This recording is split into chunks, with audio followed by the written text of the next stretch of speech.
What matters is that you have contributed capital that will be used to run this business. That makes you a part owner of the business. Have you ever wondered how these shares of a thing work and how people make money from it? Welcome to the second day of making finance simple, one topic at a time. Yesterday, we talked about saving and investing, when you should save and when you should invest. There are different kinds of investments, but today we'll be talking about shares. I'm sure you must have heard about it.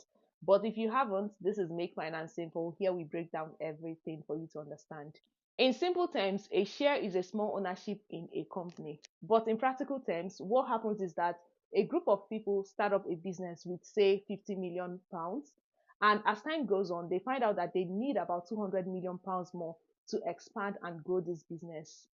And they don't have the money. So what do? They come out publicly and ask people, which are you and I, to bring money to make up this 200 million pounds that is needed to scale and grow the business. So you look at their business and you believe in their business, and because of that, you contribute your hard-earned 50 pounds into the business. Even though 50 pounds is very small compared to 200 million pounds, it doesn't matter how small it is. What matters is that you have contributed capital that will be used to run this business.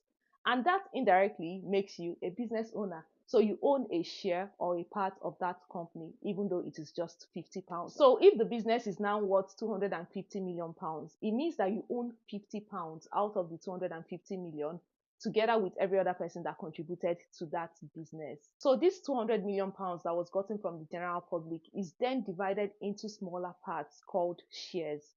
And let's say, for example, the 200 million pounds was for 200 million shares. It means that with your 50 pounds, you have 50 shares in that company. In other words, you're an investor in that company and you own shares in that company. So if you hear someone saying they have shares in Coca-Cola, it means that part of their money is being used to run the Coca-Cola company, even though it's just 20 pounds or 10 pounds, and they potentially have claims to whatever gains the company makes in future. Now you understand that shares isn't just a piece of paper, but an actual financial commitment in a company. And for you to buy or invest in these shares, you have to go to the stock market through a broker. Most of them operate online, which makes everything easy. If you're in Nigeria, you can check out platforms like Cowrywise, Invest Niger, AfriInvest, and so on. And if you're in the UK, you can check platforms like Trading 212, AJ Bell, Free Trade, Revolut, and so on. And that's it for the second day of making finance simple, one topic at a time.